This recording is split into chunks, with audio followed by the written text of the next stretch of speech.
Hey there, I hope you're doing well. My name is Arya and today we're going to look at some more Reddit stories. If you enjoy Reddit stories, consider liking, subscribing, and maybe hitting that notification bell too. Let's get started with today's first story. Much love, everyone.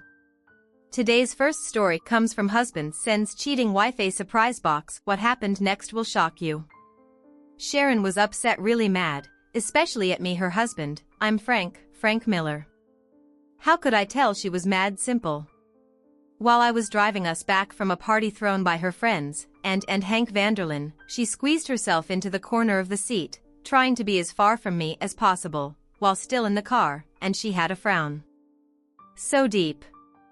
It seemed like it could turn milk bad. Why was she so mad at me, honestly? I think she had a good reason to be mad because I completely messed up her night. I feel terrible for embarrassing my wife of 10 years and the mother of our 3 kids. I pulled such a boneheaded move. So what did I do to embarrass her and ruin her night? I grabbed the wrong key. You know the Vanderlyn throws some wild parties and my wife suddenly wanted to get in on the action. Unfortunately, I wasn't into it. We'd never been to one of their parties before, but my wife managed to score an invite through a friend of a friend. My wife, who I've been married to for a decade, forgot to mention that this party was different. She didn't tell me beforehand that at this party, all the wives were supposed to throw their house keys into a bowl. Then the husbands would blindly pick a key and take the corresponding wife to the master suite for a night of, well, you know, not so innocent fun. As the party was winding down, I suddenly realized what was going to happen and I freaked out. I've never been so mad at Sharon before. I grabbed her arm and took her into the kitchen. Did you know this party was going to end like this? I asked her. She smirked at me. Yeah, and you didn't think to tell me before we came? No, because I knew you wouldn't agree unless you had to. I definitely won't agree, and I always have a choice. Let's leave. We can't leave now, it wouldn't be polite. You'll embarrass me, plus, it's just for one night. It'll add some excitement to our marriage. I can do without that kind of excitement. Let's leave. We need some excitement, Stan. I need it just for one night. I want to be more than just a wife and mother. It's only one night and it won't happen again. Besides, I already put our key in the bowl, so we can't back out now. No way, it's not too late, I said, firmly grabbing her arm and pulling her back into the living room where everyone was gathered around the bowl full of keys, ready to pick their partner for the night. Sharon tried to resist, but I let her go and approached the bowl. I wasn't told about this part of the party, I announced loudly. I'm not sharing my wife with any of you. I searched until I found our house key with the red plastic cover, took it out and faced the surprised group. I wasn't informed about the rules beforehand. I don't believe in cheating and my marriage vows mean everything to me.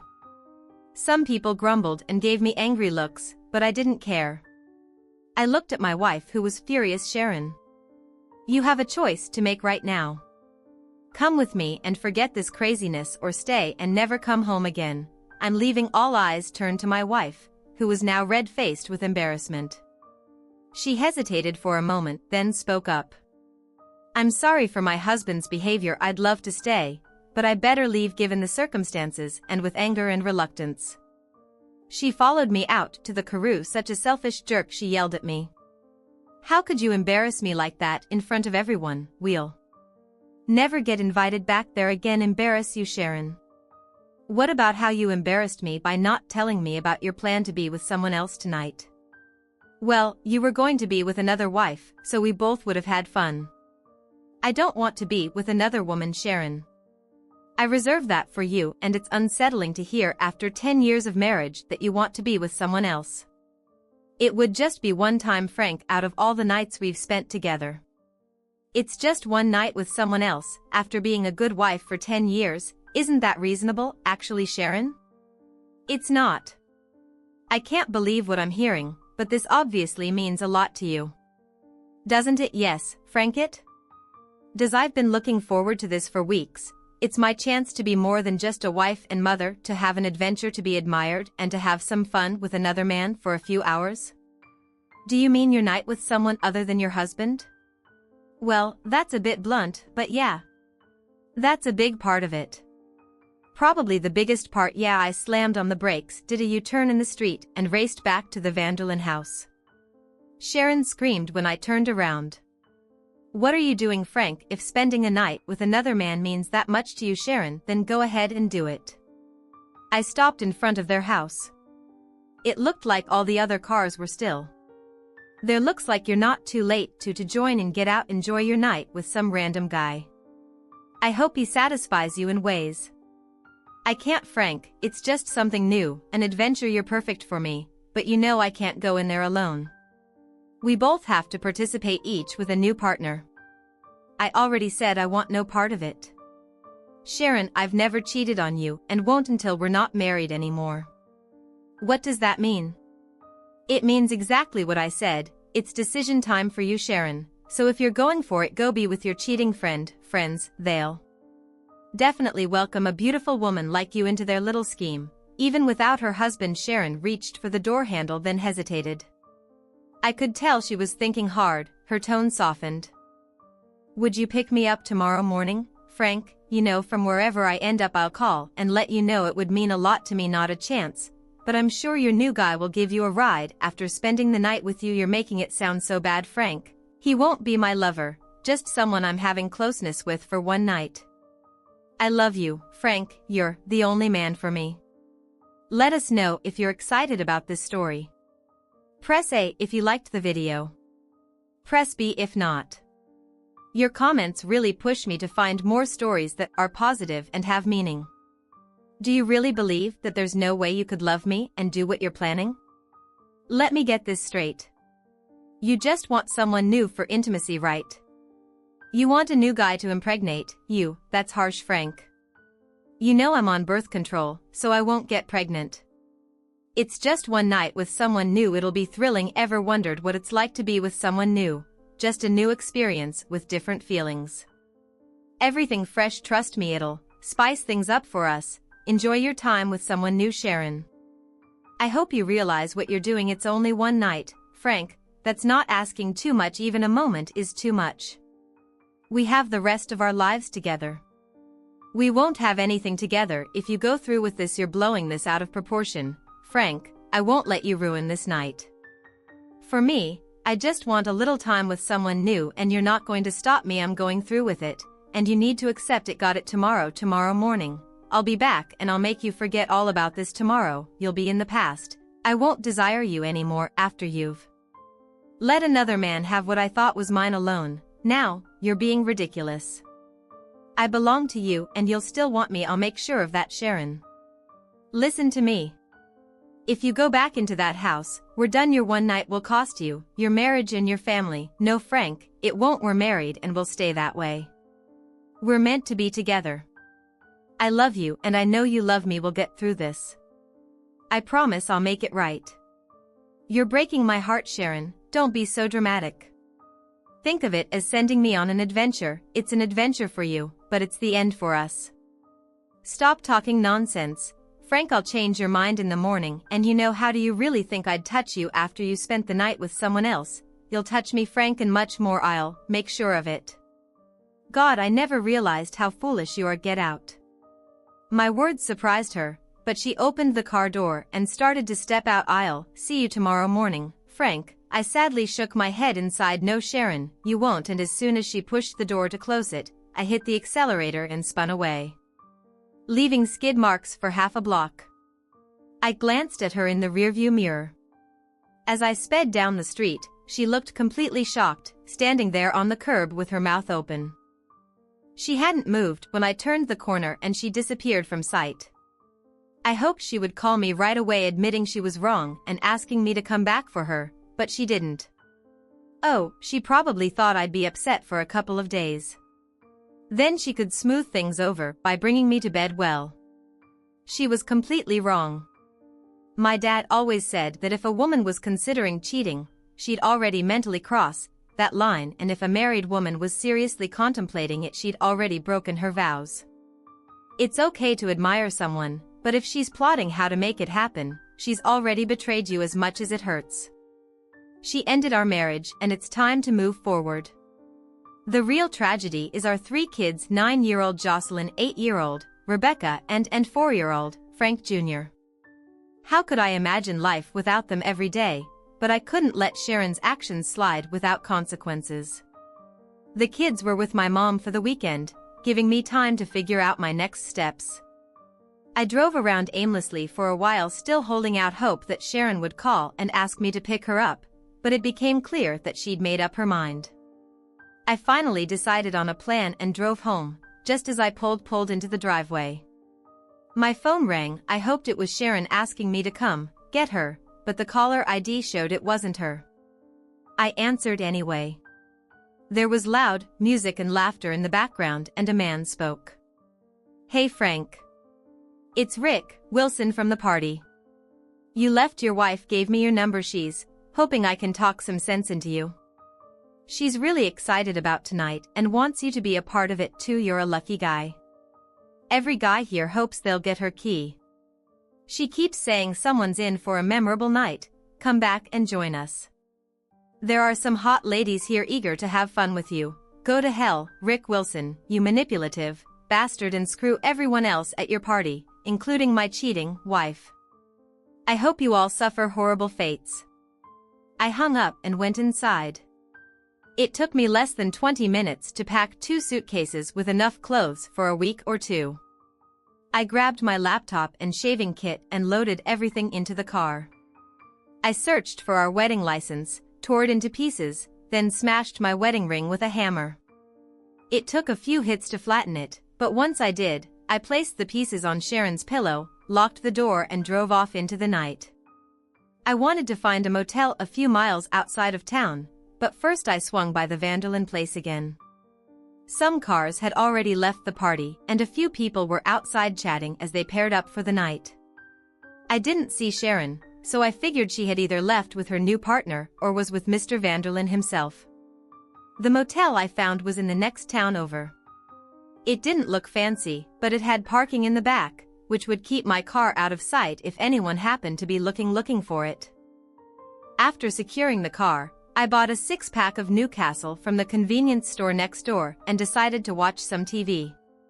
The first 2 beers calmed me down, and, as I opened the third, my phone rang. It was Sharon, but since I knew she wasn't calling for me to pick her up, I let it go to voicemail. "Frank, you're being dramatic about this. Rick Wilson told me what you said to him. I've told you countless times it's just one night. I'm just trying something new with one guy, and that doesn't make me a bad person. I promise, even if I'm a little sore, I'll make it up to you when I get home tomorrow. Oh, and since you took our house key out of the bowl, they made a new one for me. The guy who got it is named Glenn, and he seems nice. He's married with kids like us. Since you're at our house, I went home with him. His wife and her partner for the night are here too, but they're in a different part of the house, far enough away that we won't hear each other when things get heated. You know how loud I can be when we're together." She giggled. "Listen. I know you're upset, but I promise I won't let him do anything we haven't done." I told Glenn. "We should keep it simple. You know, maybe just some regular stuff." Glenn agreed, especially since it's my first time with someone else. He said he'll drop me off tomorrow and I'll make sure to clean up before I come home. "No sloppy seconds for you. Sweet dreams. Lover, see you in the morning. Get ready for some fun, love." You, Frank. I felt like I was going to throw up. I never realized I was married to such a foolish woman. Sure, Sharon had always been a bit clueless, but that was part of her charm. Now her cluelessness was on full display, and it cost her our marriage and maybe her kids. There's no way she could think I'd ever take her back after letting some guy have her and rubbing it in my face. I'm sure everyone at the party had a blast at my expense. I was angry, hurt, and embarrassed, and my wife couldn't care less. I know I should have just ignored her message, but I couldn't. I called her back and she picked up after the 3rd ring. "Hey honey, Glenn and I just got comfy in bed, so I can't talk long." "Shut up, Sharon. This might be the last time you hear from me. You don't realize what you've done, but you'll find out soon enough. Enjoy your time with Glenn, because the consequences will be worse than you can imagine. Understand this, Sharon. Once Glenn touches you, our marriage is done. Do you hear me? Done." I never thought I'd say it, but I hate you more right now than I ever loved you. I can't wait to be done with you completely. My lawyer will contact you next week. I hung up within 30 seconds. She called again. I let it go to voicemail once more. Frank. She sounded like she was about to cry. Why are you acting like this? How could you say those things to me? I'm your wife, can't you just let me have this one night, Glenn? And I just started and now you're ruining it. For me, I don't know if I can enjoy being with him like I want to now. We're not getting divorced. I'll be home in the morning and we can talk this out. I'd come home now, but I promised Glenn I'd stay with him tonight. Please understand I have to do this. He got my key and I promised him he could have me. He really wants to do that. Now. Oh, yeah, right now, as I'm talking to you, I have to go. Glenn is ready to, I mean, he's ready. I love you, Frank. I'll always love you. Please don't say our marriage is over. When I do this with him, I can't help it, honey. He's already here. Oh God, please. Oh yes, please try to understand. And I heard her whisper to him. Oh yeah, Glenn. This is my night. See you in the morning, darling. Once again, I couldn't resist. I called her back and this time it rang several times before going to voicemail. It was clear that Glenn was with my wife, so I left a message. From your last voicemail, I can tell Glenn is already with you and you're enjoying it. You can spend the night with him, experiencing all the new sensations he's giving you. Sharon, you've shattered my heart and I'll never forgive you. It's great that you could keep your promise to Glenn, a man you just met, but you couldn't keep your marriage vows to me, who's loved you and stayed faithful for over 10 years. I don't even recognize you anymore. You won't see me in the morning and you might never see me again, but you'll receive divorce papers next week and I'll be charging you with adultery. Now that Glenn is doing what only I should be allowed to do, you're officially a cheater. You can cheat with any man you want from now on, but in case you care, you've lost me forever and I'll definitely keep that promise. Sharon didn't return my call. I know how absorbed she gets during closeness. She enters a world where nothing else matters except her and the man she's with. They were completely focused on each other. Bye-bye now. I'm not sure if she got my last message, but it doesn't matter. The damage is done and our marriage is finished. There's no way I'll ever take her back after she disrespected and humiliated me like that, making a mockery of our marriage. I finished the rest of the six-pack. Sharon was loud. That's how she was with me, and I'm sure she's the same with Glenn anyway. The beer helped and I eventually fell asleep, tears still streaming down my face. I woke up about 4 hours later and reality hit me hard. My wife had taken a love, and now I needed to figure out how to protect my kids, get her out of my life, and make everyone at that party as miserable as possible. We live in Bowie, Mississippi, a beautiful town on the Gulf of Mexico, since Mississippi allows divorce based on adultery. I could avoid paying alimony and maybe even get custody of my children. I needed a top-notch lawyer and I needed one fast. I took a shower and changed clothes at 7:30. I called my mother to fill her in on what was happening. She was just as surprised as I was about Sharon's. She had the kids for the weekend and assured me she wouldn't say anything to them.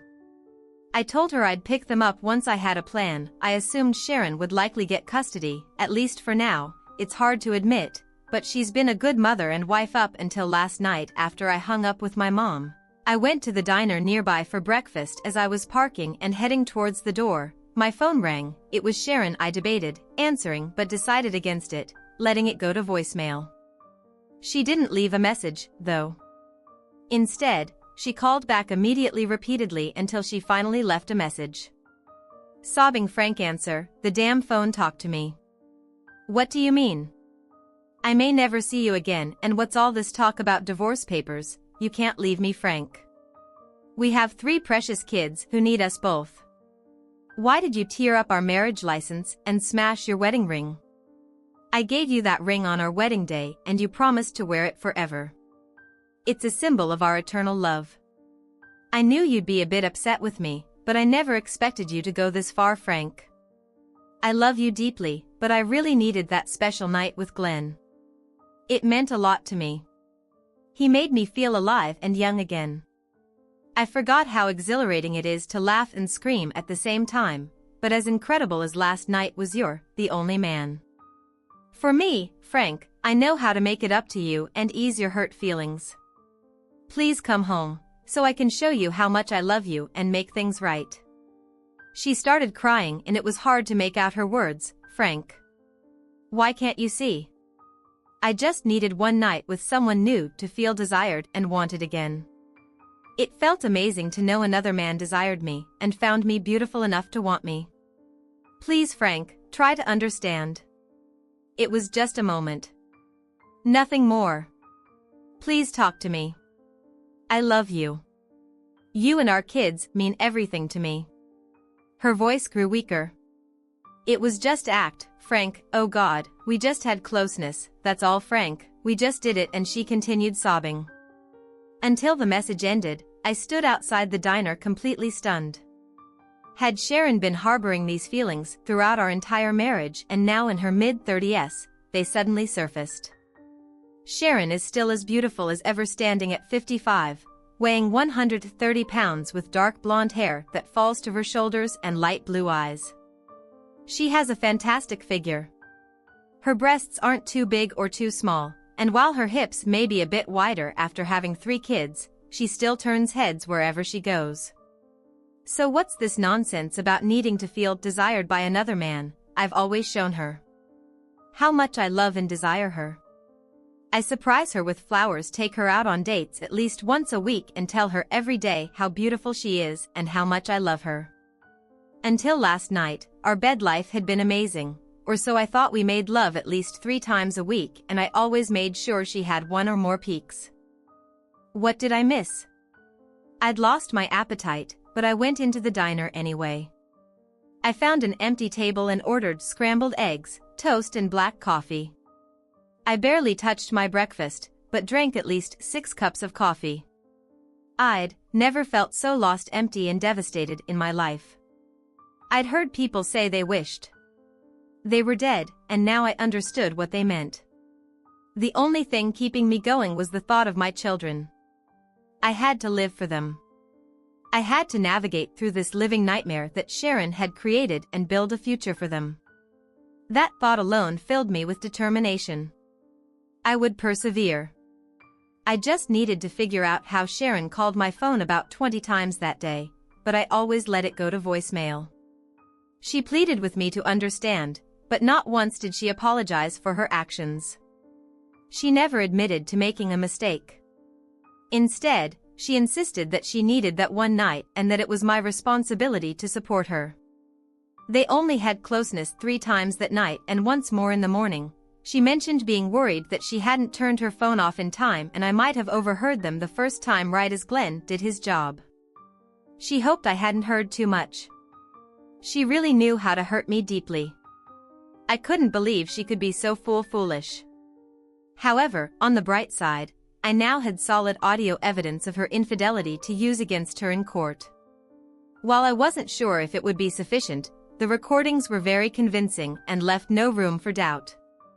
I planned to find a good lawyer the next day and gather all the necessary information. I visited my children at my mom's place. She told me Sharon had already called to check on the kids and ask about my whereabouts. Mom explained I was upset about what had happened and didn't want to see or talk to Sharon. Apparently, Sharon started crying, saying I didn't understand. Mom told her no man would understand a wife flaunting an affair in her husband's face. Sharon asked if she should pick up the kids, but Mom suggested it might be best for them to stay a few more days until things calmed down. The kids were happy to see me, but wondered where their mom was. I told them she was busy with something important to her and that they would be staying with Grandma a bit longer. We played games and had dinner together before I hugged and kissed them. Goodbye and returned to my motel. Tomorrow was going to be a hectic day before calling it a night. I had one more thing to do, well, more like a quick drive-a-bee. As soon as I spotted my house, tears welled up again. I cried for what was lost. Knowing it was gone forever, I was surprised to see no unfamiliar cars in the driveway, Though there might be one in the garage, seeing only the kitchen light on downstairs made me think Sharon was alone at least for tonight, and then it hit me. I still had feelings for her. No, I wouldn't take her back after what she did, but it pained me deeply to imagine her betraying me with another man. I tried to resist the urge to spy on her, but I gave in parking a block away. I walked back to peek through the kitchen window. She sat at the table, an empty bottle of Grey Goose. Beside her, her hair was messy, mascara streaked down her face, wearing a robe. She rested her head on the table, eyes closed. It was clear she'd been crying, surrounded by a pile of tissues. For a moment, I felt sorry for her, but then I remembered her betrayal and my sympathy vanished. I wanted to lash out, but instead I walked back to my car and drove off. There was a hint of satisfaction. Maybe she was starting to realize the gravity of her actions. If she wanted pity, she could call her lover. Glenn Monday arrived early and I had a busy agenda at the diner. I had eggs, toast and coffee, and this time I finished everything. After that I called my mom and talked to each of my kids, reassuring them of my love and promising to see them soon. Then I contacted work and informed my ex-executive assistant that I'd be handling personal matters for the next couple of days. I let her know she could call or text me if anything urgent came up. She sensed something was wrong, but I didn't elaborate, promising to explain later. Back during my final year at Old Miss, I shared an apartment with two good friends, Douglas PRA3 and Maxwell McRae. We formed a strong bond, and though we don't see each other often, we've stayed connected over the years.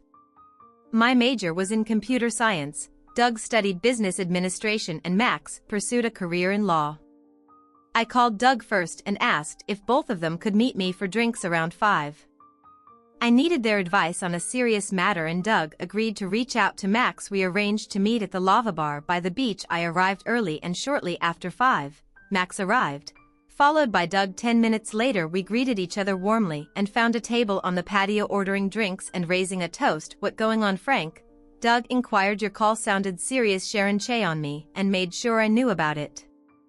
I confided, then proceeded to tell them the whole story. "Dang, that's rough," Doug exclaimed. "I can't even wrap my head around her doing something like that." Max chimed in, "Same here, but she went ahead, no shame or regret, and she still thinks I'm overreacting. Can you believe that?" "So, what's your plan?" Max inquired. "I want a divorce and I want to teach Glenn a lesson, whoever he is, along with the other jerks at the party, but more than anything I want to fight for custody of my kids." "Getting custody might not be simple," Frank, Max cautioned, "unless she's been a neglectful mother. If she's bringing random guys home and having affairs while the kids are there, then you might have a case.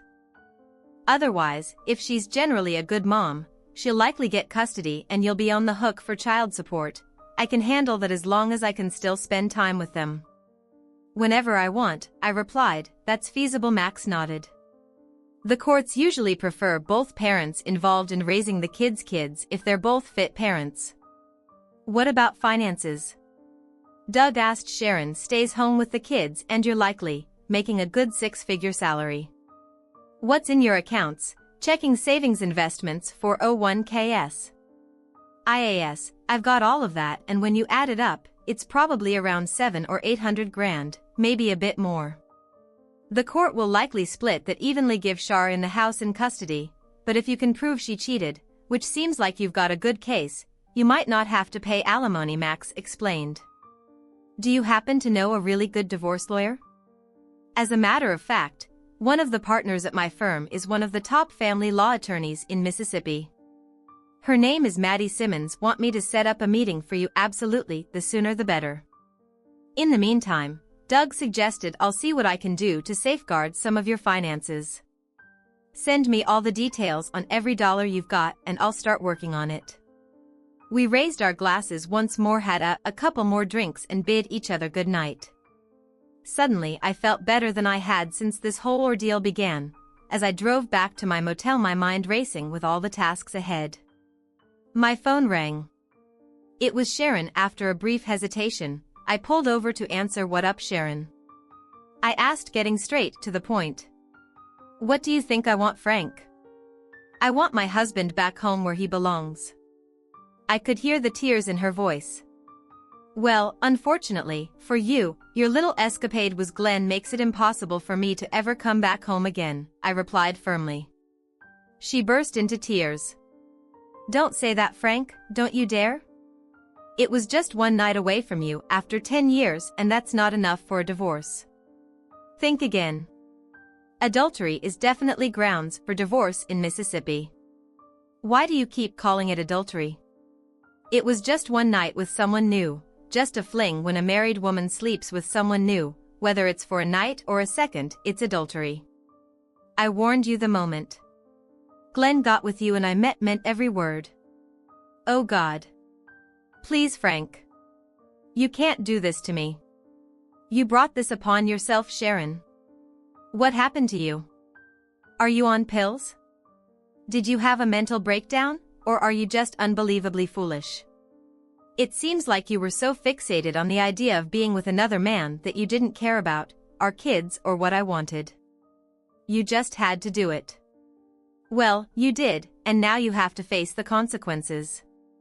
I thought we were truly happy with a nice home, 3 great kids and a wonderful bed life, and then you tore it all apart by sleeping with a stranger and throwing it in my face. We were always happy, Frank, and we happy now. I just wanted to see what it was like to be with another man for one night in our long life together, just to experience someone new with no harm done. That's all, no harm. You don't grasp the extent of the damage you've caused in one night.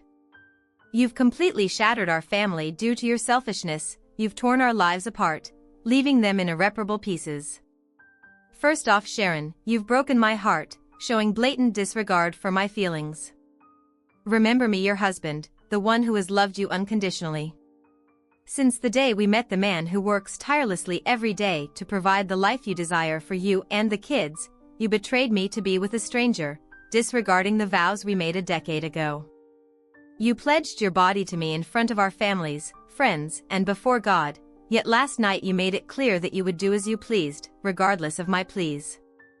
Essentially, you told me to go to hell, insisting on doing whatever you wanted, without considering my feelings. I never intended for it to come across like that, Frank. I don't know why, but I didn't realize I was hurting you.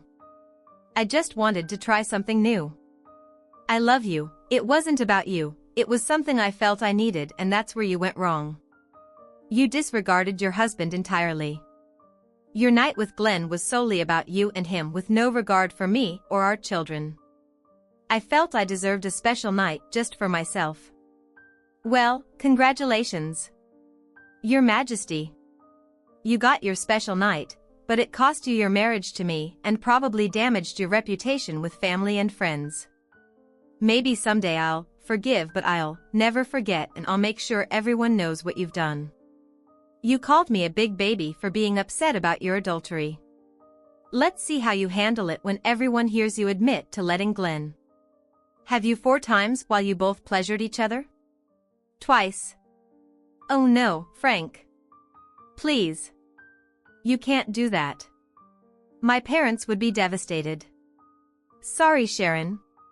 You should have thought about that before you acted. You made your bed, now you have to lie in it. You seem to think what you did is no big deal, like getting a traffic ticket or forgetting to return a library book. You threw away a solid 10-year marriage with someone who truly cared for you all for a one-night stand with a stranger. Was it worth losing your family over? I didn't think I'd lose everything, Frank. I thought you'd love me enough to understand and support me. No sane person would support their spouse having an affair just because they wanted something new for a night. It doesn't work like that, and you should have known better. What were you thinking, Sharon? What made you do it? I didn't think it would bother you that much, seriously, Frank. What's the big deal about me sleeping with another guy a few times? It didn't change anything down there. It's still yours, waiting for you to reclaim, and what I did with Glenn last night doesn't mean I love you any less. I heard about couples swapping partners at the Vanderlinks, and it just clicked with me. Why couldn't a husband or wife have a night with a total stranger, someone safe, and enjoy it? I wanted to try something new just once, and then I'd commit to you again, but it showed a lack of respect for me. I begged you not to, but you went ahead and did it anyway. You excluded me from something we've shared for over 10 years. Those vows meant everything to me.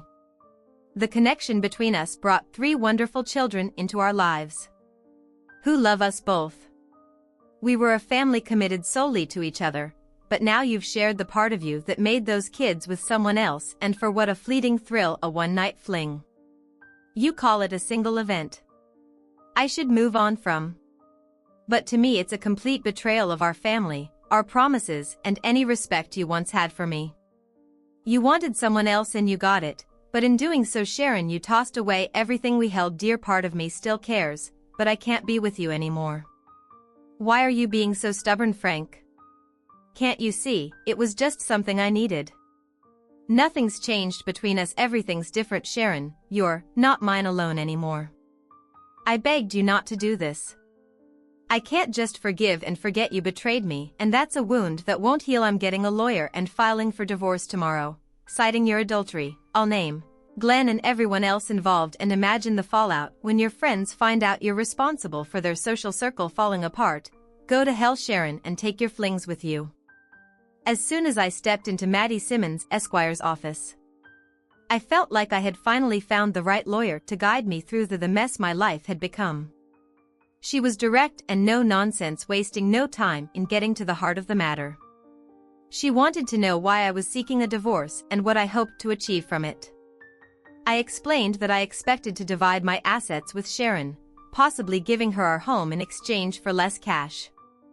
I also acknowledged that, despite filing for adultery, winning full custody of my kids was unlikely. However, I insisted on having unrestricted access to them and avoiding alimony payments. I played the audio evidence I had of Sharon's betrayal, where she admitted her actions with Glenn repeatedly. Miss Simmons shook her head in disbelief, finding it hard to believe that my wife would be so careless as to confess her affair in voicemails that could be used against her in court. We may need a voice recognition expert to confirm it's your wife's voice, she explained. But unless we encounter an unreasonable judge, these recordings should be admissible as evidence. We spent the rest of the hour discussing my goals regarding Glenn and the others at the wife-swapping party. She doubted we could win any money from them, but she could find a way to expose their activities publicly and embarrass them enough to hurt them. I told her that would be satisfactory for me. I paid her a retainer and requested she serve Sharon promptly. She assured me it wouldn't take long and promised to inform me beforehand. On Tuesday afternoon, I picked up my kids from my mom and took them back to Susan's house. When she greeted them, she hugged and kissed them warmly, then reached out to me, but I stepped back, causing her to tear up and plead with me to stay. I explained I couldn't, but I thought it was best for the kids to be home with her, and I planned to pick them up on Friday. For the weekend, Sharon seemed to be struggling and I sympathized, but she brought it upon herself, and her tough time wasn't worse than what I was experiencing because of her on Wednesday. I returned to work. I knew I couldn't neglect my job. I needed it more than ever, not just for the income but for the mental distraction.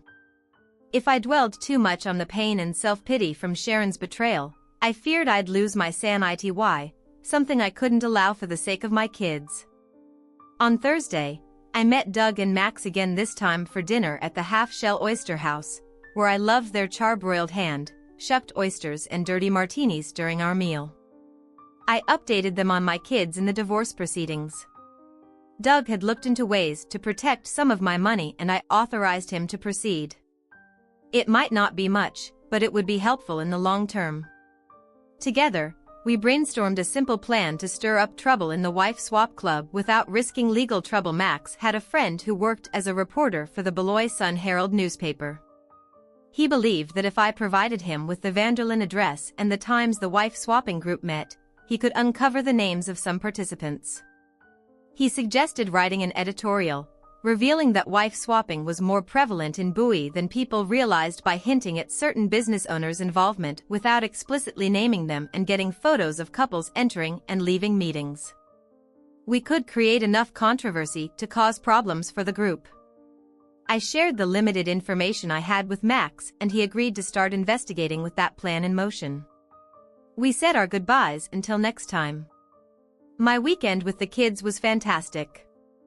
We went shopping for new clothes, watched a Disney movie at the Grand 18 in D'Iberville and spent a whole day at the beach swimming and playing frisbee. My children were my top priority and I promised myself I'd always be there for them. Monday morning. Max called me. His friend at the Sun Herald newspaper liked the story idea and was figuring out how to get photos of the couples entering and leaving the Vanderlyn house. Even if their faces were blurred, people would catch on quickly in a small town like this.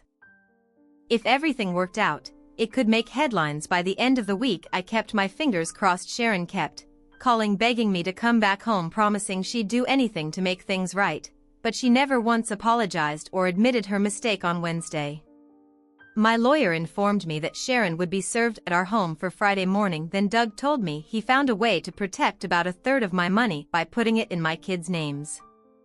Finally, Max called to say his friend discovered that the swinging couples were meeting again Friday night at the Vanderlynks. He planned to stake out across the street in an unmarked van, snapping photos of everyone. He also wanted to interview me once more about the party. If everything went smoothly, the article would hit the paper next week. I felt a lot better than I had in a while. Friday arrived and I waited for the expected call from Sharon after she got the divorce papers. True to my expectations, it came at 2:30. My lawyer phoned to tell me she'd been served. Not long after, my phone rang again, and seeing the caller ID, I knew it was Sharon. I chuckled to myself, wondering what she wanted.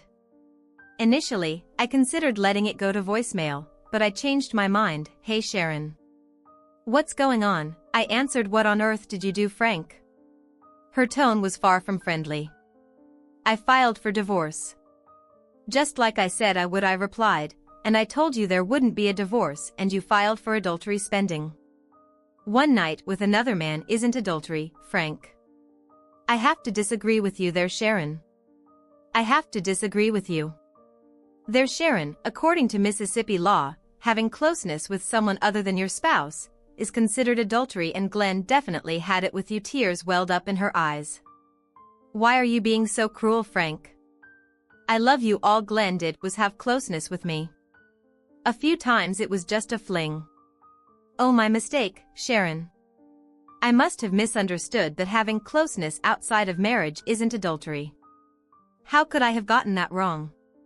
Let it go, Sharon, it's done. I warned you countless times and pleaded with you not to do it, but you did it anyway. Now you have to face the consequences, and soon enough you'll realize that your troubles aren't over. Yet goodbye, Sharon, have a miserable life," and I hung up. The toughest part was that I still had feelings for Sharon. Maybe I always would, but I couldn't trust her anymore, and I couldn't stay married to someone who cheated. I knew I shouldn't go to the Vanderlynks on Friday night, but I couldn't resist driving by once to see what was going on.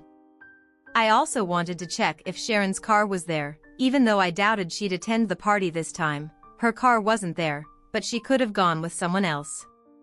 They usually only allowed couples, but they made an exception for her once, so who's to say they wouldn't do it again? I spotted a van parked across the street, likely where the reporter was. I wished him luck in exposing them. Results came quickly. The next afternoon, Max's reporter friend called asking for some insider information, which I gladly provided. He mentioned he took over 100 photos and recognized over a dozen prominent couples from the city. Oddly, they weren't the same couples seen leaving the residence 2 hours later. Max had given him a photo of my wife, and he confirmed she wasn't among those entering or leaving the Vanderlynks house. He wanted me to describe what I saw and experienced when I was inside the home during one of the key parties. I did my best to explain how the key were placed into a bowl, even though I never witnessed the part where men picked a key and left with the woman it belonged to. I got a good idea of what happened from my wife's description and overhearing other couple conversations about past parties. Before we ended the call, he asked if he could hint that he knew of a marriage that ended because of the parties leaving kids to deal with their parents' divorce. I said he could, as long as no names were mentioned. The article came out in the Sunday edition of the paper, causing quite a stir. It was front-page news with a large photo of couples entering and leaving. Their faces blurred. The story continued for 4 More pages with many additional photos. Despite efforts to hide faces, it was easy to identify participants from their cars and clothes, as they were prominent members of Bowie society. By Monday, the story was the talk of the town. Several ministers were interviewed about the decline in morality and civic leaders condemned the situation. Lawsuits were filed, but nothing came of them. Some businesses lost customers and many couples ended up in divorce court. To me, it was all amusing, a fitting payback for the pain I endured from losing my wife and family. Even if people realized I was cheated on, I didn't care. I had my revenge and that was all that mattered. Sharon kept trying to win me back for months, but I was firm in my decision. The divorce went through and I got joint custody of our kids. We split the time with them when I have them for the month. Sharon gets them on weekends and vice versa. It's not ideal, but we're managing. Since Sharon didn't contest anything in the divorce, I decided not to share the recordings of her confessing her affair with her family or friends. As for the couples involved in the key parties, some ended up divorcing and leaving town, maybe because of the scandal. Sharon has started dating again, though I'm not sure she fully understands why her actions hurt me so much, but that's her problem now and I wish her future husband luck. I've gone on dates with a few nice women, but I haven't found the right one to settle down with yet. Some have suggested moving in together, but I'm still cautious about giving a woman a key to my place. I'm going to turn this one over to you.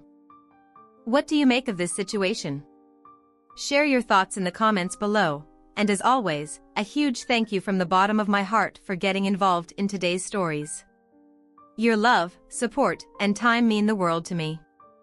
So, thank you so much for being part of this. I really appreciate your time. I'll see you in the next one. Take care and much love.